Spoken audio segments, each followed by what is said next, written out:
Fantastic. We are double trouble today. We've got two lovely ladies, Sue Barrow and Helen Matthews, with us, who are going to talk to us about their writing and about a little bit about what they're going to talk about at the Blandford Literary Festival on our International Women's Day on the 7th of March. So, ladies, lovely to have you chatting with us this evening. How are you both? Yes, good, thank you. Yes, same here. All good. Fantastic. Now, you two know each other. You've known each other for a long time. You met at a very early age, didn't you? Can you just tell us a little bit about that?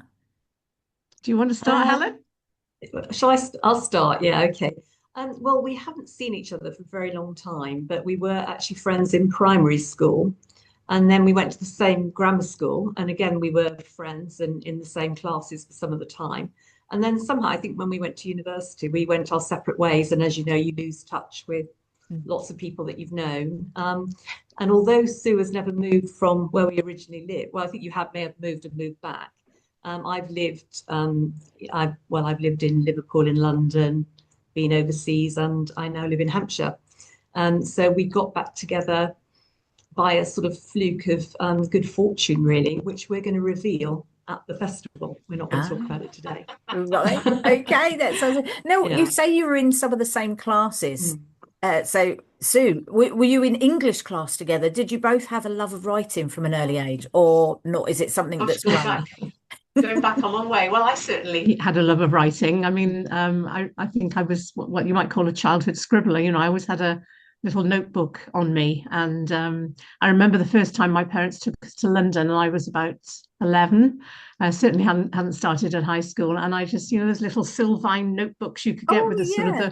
the red, and sort of quite distinctive looking. And I was walking up the Mall, just making notes, or Clarence House, here's Buckingham Palace, and writing all that. So yeah, I didn't get down to writing stories that were any good at all. I mean, I'm embarrassed, to find stuff in the loft. I think, oh my gosh, not much promise, at an early age. But yes, I don't know whether Helen and I were in English class together. I remember, I remember Helen had red hair. That was the thing I remember about Helen. And we used to go to one another's parties and that kind of thing. We Yeah, lived just down the road from each other. very Yeah. But nice. as to the English, I don't know, Helen, were you writing stories when you were quite young? Really was, yeah. I've always been writing stories, trying to write that imaginary life, and so escape from the real one. Yeah. Is there any Yes. characters from your youthful writing that have stuck with you? Oh gosh. Yeah, good question. Well, I used to like giving my characters really exotic names, Mm. so I'd have maybe a trapeze artist that was called Trixie Bell, or I wrote a lot about boarding school stories because, I was a real big fan of Enid Blyton's Mallory Towers, and, Yeah. and, and the twins at St. Clair's, and I used to give them very exotic names. I think probably because I had such an ordinary name, Susan. And I remember at one stage wanting to give myself a middle name, Ruby, and my mother just obviously wouldn't hear of it. It wasn't. So I don't know. Maybe that was because of that. But I can't say that none of my characters were particularly worth taking into my 20s or 30s. I don't think they lacked they lacked a bit of shape. Really, they were more sort of two D rather than three. What about yourself, Helen? Is there any characters you've brought forward at all, or that you can think of? Um, Not really characters, but it's quite funny what Sue said about, we all read Enid Blyton and those school stories because there wasn't so much choice, I think, of fiction for Mm. youngsters in those No, days. And I you're remember my right. mother used to say, she used to be like berating me for something, and she'd say, do this, do that, or the other, or I'll send you to boarding school. And I used to say, oh, yes, please, I'd love to go to boarding school. Please send me. I, So, I like the idea of it too. yeah, Yeah, I funny, must isn't it? admit, same for the same reason, the Enid Blyton books. So, it See that? obviously Yeah. it obviously did something for us, didn't it, really, reading that fiction. Definitely. Yeah. Yes. Yeah. Yeah. So I'm going to ask you both. I'll start with you, Helen. How did it start? How did it start for you? Really taking it seriously. Well, I actually did English at university. I don't know what you did, Sue. What did you do? Did you do History. English? Okay. So History, yeah, yeah. I did English, and so the weight of all this amazing literature descends on your shoulders. Mm. And if you had any, arrogance to write, then it certainly was really somewhat pushed out of me at uni. And I Oh, came out and I only read like trashy novels for a few years. mm. I'd go down to the Oxfam shop and fill up on Jacqueline Susan and Valley of the Dolls and all those kind of things. But once I was in my 20s and I'd come back from traveling, I was working, I would sort of sit in the evenings and write short stories and send them to women's magazines. Mm. And I used to get, in those days, you used to usually get a written rejection, which was fair enough. And they would tell you why they weren't accepting your work. And in my case, it was usually your stories are a bit too dark for our readers. So I've carried Yeah. that forward and I write very Yeah. dark these days. But yeah, I know I wrote all alongside my corporate career, alongside bringing up my kids. Yeah. But it was mainly short stories, some of which won prizes. And then I started writing quite a bit of freelance journalism. I mean, that wasn't my job, Mm. but I wrote, I was on BBC Home Truths. I wrote some columns when John Peel was, compere of that programme. Oh, really? Yeah, yeah. To record my stories there. It was great. But they would be about like life and family type things. You know, one of Yeah. them was about having a male au pair. And I think another one was about my daughter badgering me for a mobile phone. And they were all on the BBC. I wrote a few things for Guardian Women, but mostly it was things like writing for Living France or Mm. maternity magazines, and about, juggling life as a working mum and all those kinds of things. Yeah. So that just kept me going until I could find a bit more time and space in my life to write more long form. Because Yeah. I think I always wanted to write novels. Mm. And in the end, I just left my corporate job a bit early, went freelance and did consultancy, and I did an MA in creative writing at Wow. Oxford Brookes Yeah. quite a few years back now, actually. But to finally convince myself that that was, what I wanted to do. Yeah. And I haven't looked back. Yeah, it took a long, long time even to get that novel published. Yeah, Yeah. the one that I got my master's with. Yeah. But yeah, I got there in the end. Well, we'll talk about publishers in a moment because that's a topic that I know a lot of people who would love to write talk about is publishers. But just quickly going back, you said you did history, Sue, at university. Now you Yes. wrote a set of history books, didn't you? Yeah, Non-fiction yes, books. yeah, yes, that's Um, right. and Yeah. you were approached, was that right? You were approached for to write Yeah, those? yes, yeah. Yeah, so I sort of came at writing in a different sort of way from Helen. I worked and didn't do any writing, and then had a big family and didn't have time really for, felt like a bit of a luxury until my youngest went to nursery school, and I found, I had a sort of free mornings and started writing the story that I'd always wanted to, which was about a girl who was adopted and wasn't happy in her family and so on. And when I had that published, that's 20 years ago now, I was contacted by a company based in Bath called Hometown Histories. And they asked me and a number of other authors that I knew to if we would like to write the history of our own hometown. And mine was Cardiff.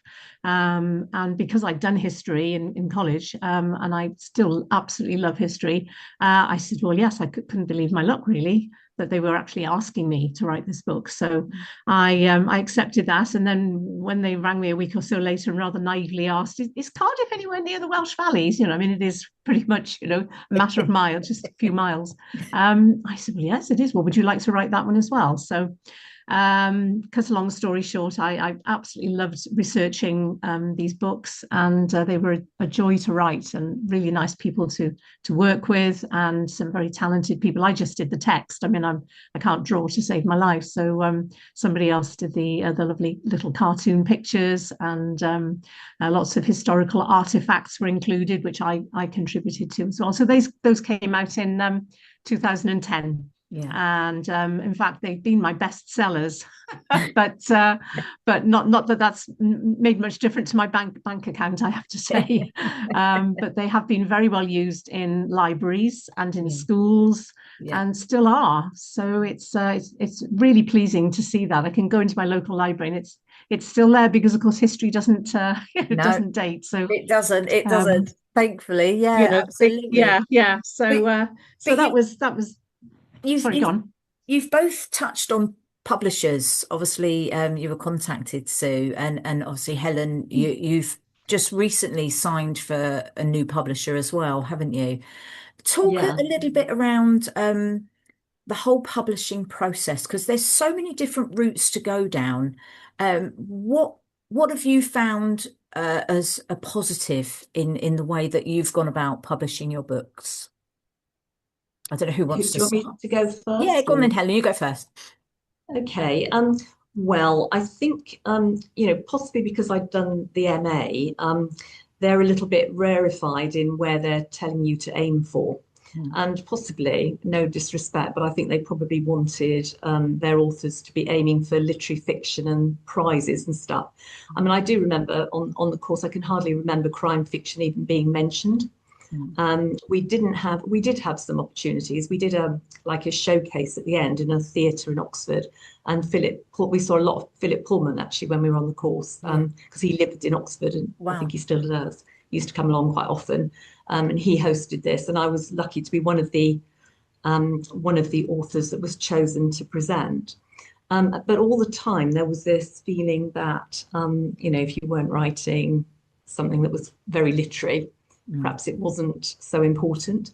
And so we weren't told anything about all the routes to market that there were, Mm. aside from a traditional contract, Yeah. for which, of course, you've got to have an agent. Yeah. So I think when I came out of that course at Oxford Brookes, I had one novel that was ready and another one that I was working on, and they still weren't anything like my best work. I thought you had to do the agent route. And I literally would say I would wasted years, years of Mm. time. I mean, I had lots of good positive feedback from agents. I had lots of requests. As you probably know, you send a package, Yeah. which is a cover letter, the first three chapters, and a synopsis. Mm. And you obviously do a lot of research before that to identify which publishers might be in, which agents might be interested Yeah. in what you're providing. So there's a lot, it takes a lot of time. And I was so naive that I actually thought you could only send to one agent at a time, which is really stupid, isn't it? And, now I know, the advice I'd give to another writer is probably send out in batches of about six. Mm. Because at least then you can wait. If you get some feedback, you can take that feedback on board before you send the next lot. Yeah. And anyway, if they like that, they will ask you for the full manuscript. And I had quite a few full requests from some quite good agents, but it was always, this really mainly was with my first book about human trafficking. It was this one, now called Girl Out of Still out of Sight. sight. Yeah. For whatever reason, they probably thought it was a bit too risky or something wasn't right. But what I didn't know at that time was that there are digital presses that you can submit to without an agent, Mm. smaller presses, new presses, startups. And of course, beyond that, you can also do self-publishing. Yeah. Um, but of course, self-publishing, many people do it and some of them are very successful, but it's a whole new range of skills that you Mm. have to learn, Yeah. which are nothing to do with writing. Mm. And I didn't really feel that that was my skill set. So I basically kept on pushing. Yeah. And I've been with four publishers now. One of them changed direction in that they decided that adult fiction wasn't for them. They were to concentrate on, I think it was young adult, middle grade, and diverse. Yeah. So that was fine. I got my rights back and I self-published then one of those books. But that was easy for me because I had a perfectly edited manuscript. I didn't have to go through all that. So that one Yeah. still sells and does okay. The other book I took back from them went to a publisher called Darkstroke. By then I had two other books with Darkstroke. And Darkstroke was great. We really great author community, but they didn't put a lot of money behind the books. So although they produced lovely volumes, they were beautifully edited. A lot of it fell on the author to try to publicize the books. Yeah. So doing festivals Yeah. and doing what you could on social media. And then Darkstroke went out of business, or they announced in 2024 that they were going to do that. And luckily for me and some of the authors, Bloodhound Books came along and took an interest in our backlist. So three of the books that I had with that had been with with Darkstroke went to Bloodhound. Mm. And then I had a long sort of hiatus, even though I had new books ready to run, to wait for these backlist books to come out so I could put the effort behind them. And that sort of dragged out over mid 2024 right into 2025.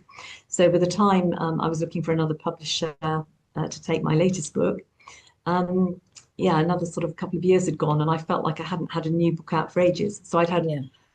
re-release and re-release, but I've learned a lot from each publisher. They've all been, they've Yeah. all been interesting. I Yeah. think Bloodhound was probably got my books to the widest market, and it got me the audiobook contracts as well, which have been great. Yeah. So yeah, I would really, personally, I would recommend them, even though I'm only with them for my backlist. Mm. My new publisher, the book's called If I Were You. It came out just under a fortnight ago. Yeah. It's only an ebook at the moment. It's doing okay, but who can Mm. say? Fingers crossed it will do a lot better. And I'm enjoying how it's going so far. Fantastic. So yeah, that's my experience. So yeah, I Yeah. would definitely say to people that the digital publishers are fine, but expect to have to do quite a bit of work yourself, in Absolutely. publicizing. Yeah. Yeah. Would you agree with that, Sue?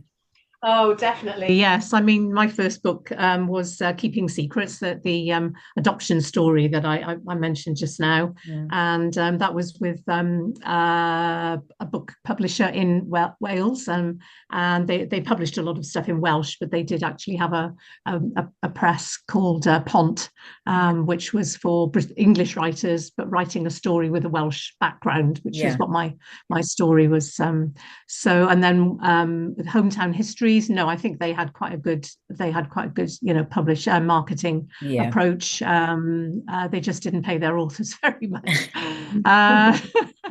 But I would, I was, as I said, I was really, really pleased to write those books. They've just been a course of, a source of pride in one sense, because they, as I say, they're used in schools such a lot. Then when I was writing Sold, which took me about 15 years really from start to finish, and this is Sold. I was thinking about self-publishing. I wasn't sure whether I was going to get a bite from any publishers, and by then I'd signed up to do a course, a Stories Foundation course, and then mentoring with a wonderful organisation called Golden Egg Academy, which encourages authors writing purely for children and young people. So and they would put you in the direction of a number of publishers, but I didn't think it was going to happen, and I was afraid I was going to end up having to self-publish. And as Helen said, you really need a particular skill set, which, like Helen, I definitely didn't have. And then I was approached by a publisher called Cadence, which was a startup based down in Bournemouth. And in fact, my editor and publisher, Sophie, came to the festival in November, Nat. Yeah. And Fantastic. and she had a connection with quite a lot of us, who were there for that weekend. So she's been great. But I mean, a startup obviously isn't going to have, Yeah. very much of a budget at all for marketing and publicity.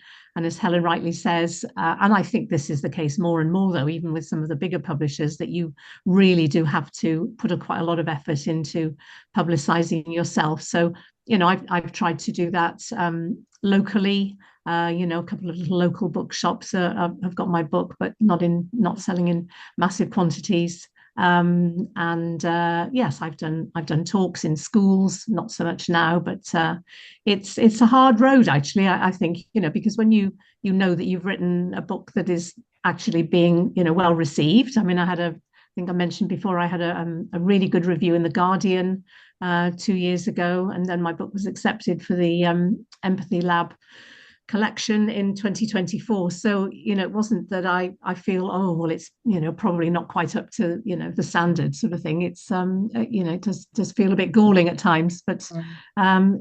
it's really hard trying to get into the big bookshops. Yeah, I yeah, I absolutely. go into Waterstones and have a look around and I think, oh, it would be so lovely to see my book there. But Yeah. that's Yeah. just the way it is, really. It's you said the exact words that I wrote down. I put publishers because that's what I wanted Mm. to talk to you both about, and I put the hard Mm. road because to Mm. me, people when people talk about writing a novel or even nonfiction, they think, oh gosh, that's so difficult, but I've done it, I've finished, and they think that's the difficult part. But I actually think that's the Mm. easy bit. No, you're right. The Yeah, hard yeah, work so comes true. afterwards for sure, and you're both testament to that. Mm. Now, do you obviously you both write in a similar genre, but that aside, you spoke, Helen, about writing quite darkly. Is that subconscious or is that deliberate? Is it something that you've just always fallen towards? I think you have to take where, you have to go where the story takes you. Mm, I mean, like literally, I learned, I came out of an MA in creative writing, not even knowing about genre. mm, So I literally thought I was just writing a book. yeah, And if anybody had really pushed me, I might have said, oh, it's women's fiction.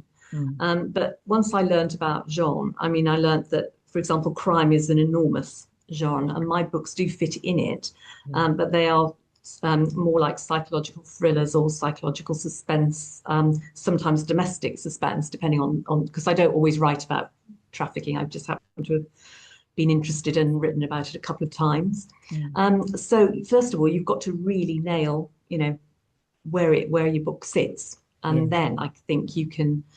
Um, I've forgotten the question now, Well, but just about subconsciously falling into dark yeah, writing, yeah, it's exactly. And that's because those themes, and they would be the themes that the readers expect. yeah, So they will upset a lot of people, but I would hope that the people who are reading my books, are people who've chosen to read mm, psychological thrillers, and they yeah, know that if it's a domestic one, yeah, there's going to be upsetting themes, perhaps, within a household, yeah, maybe. They're not upsetting for like, they're not madly gratuitous. I don't write, yeah. horrible sort of ripper type No. stuff, but you've got to go into those dark places of the human mind. I Yeah. think that's what fascinates me, actually. Sometimes it's, how did my character get in that position? What was it that put what could be a perfectly ordinary person living a normal kind of life? Was it circumstances? Was it a bad choice? Were they somebody that was hiding how they really were? Mm, Is it a sociopath? yeah. You won't always know that until you get Yeah. to the end of the story, because people will change and your expectations from the characters in the book will change as we go along with it. Yeah, Um, yeah. so all of that was learning, and of course, I suppose the ultimate thing in nailing your book and where it's going to sit, which I didn't understand in the first place. So I'd have been a terrible self-publisher. You've got to have a cover that Mm, signals to the audience and the reader that that is going to be yeah. a psychological suspense story. Mm, And if they don't see that when it's a postage stamp size, yeah. when they're scrolling through on Amazon or something, then they're going to make the wrong choice. So Yeah. if your book cover is like this and it's about a love story, Yeah. then the readers are going to give you lots of one-star reviews and they're going to Yeah. hate it. Yeah. But that's the calling card. This is probably one of my best covers, I think, that the latest publisher designed. I'm really, really happy with it, because it's crystal clear Mm, that that is a psychological suspense thriller. yeah. So if you don't like that, then don't read it. Good advice. That's good advice. Yeah, Now, coming back round to obviously International Women's Day, there was a reason, obviously, we really wanted you both at the Blandford Literary Festival on the 7th. Obviously, International Women's Day is on the 8th of March, yeah. but we're having ours on the 7th, just for practicalities, I think. And it's obviously going to be at the Corn Exchange. And there's a reason the two of you are together, and you've both touched on it slightly in the fact that you've both written about trafficking. So I'm not going to get you to say too much because I know that your talk is very, very specific. But the talk is actually going to be between 10 and 11. And you've got quite a long title. So excuse me, I'm going to read it off my notes, which is Researching and Writing about Human Trafficking of Girls and Women. So if people are coming along, obviously, you're going to go into, I'd imagine, a little bit of detail about maybe what we've spoken about today, about how you're crossed paths and what have you, how you've met. Is there anything that you can tease us with about your session on the Saturday? You've both gone very quiet. I think, I mean, I think we're hoping to open people's eyes a bit. You know, like obviously there'll be people in the audience, I imagine, who will know a certain amount or maybe even a fair bit. But I do a lot of talks. I talk to, I don't know, U3As, WIs, book festivals sometimes if I'm lucky. And I'm always surprised how much people come up to me afterwards and say, you know, how much they've learned. And of course, I'll have to be careful not to go down that road too much because it's not a teaching session. It's not, but you know, we will be sharing some of the research we've done, won't we, Sue? And you know, letting people know about what might be going on your very own street. You just, Yeah, what do you think, Sue? Yeah, I mean, I always feel it's a really great opportunity to raise awareness about trafficking, as Helen said, without definitely. wanting to be at all preachy, and you know, make it too serious. It's difficult to make it light because it's not a light subject. And I think, you know, when you're writing a book in that way, you've got to try and have some lightness in it. So usually you do that through, you know, one nice character. You'll have maybe one or two really nice characters who help the protagonist in her, you know, in her journey. I've certainly got that in my book. She's got a, you know, guy who becomes a bit of a love interest, and he's really determined to try and help her. But I think, yes, it's raising awareness. I like Helen, you know, I think people often come up and say, well, gosh, yes, I had no idea, you know, that things were, you know, that they could be on my doorstep. I've always thought all these things happened in big cities like London and Manchester. Yeah. And I think it's important for people to know it goes on all over the place. You know, you could Yeah. be, without sounding dramatic, you could be living next door to somebody. You know, there Absolutely. could be Yeah. yeah. You just So don't it's, know what's about. So I mean, for anybody that's watching this, do come along. The tickets can be obtained by going to www.blandfordliteraryfestival.co.uk, and we have three options: either a morning ticket, an afternoon ticket, or an all-day ticket. Personally, I'd come all day because it's fantastic, but I know you ladies are on at 10 to 11, and we can't wait. We can't wait to see you and to listen to your talk. So thank you. I'm going to round this up now, and thank you so much for your time this afternoon talking to us. well, it's a pleasure. It's not Yeah, long thank you, now. I Nat. think we've got probably 2, 3 weeks before the International Women's Day. So it'd be great. Not too long to wait, but you know, plenty of time for people to grab a ticket and come along to your talk. Hmm. Because I really do think it will be an eye-opener. And yeah, I shall look forward to it. So Helen, thank you. Sue, thank you again. Second time chatting with you, Thank you. but thank you very, very Yes. much. And we will see you on the 7th of March. Yes, Thank we will you. indeed. Thank you. Thank Bye. you. Okay. Bye then. Bye. Bye.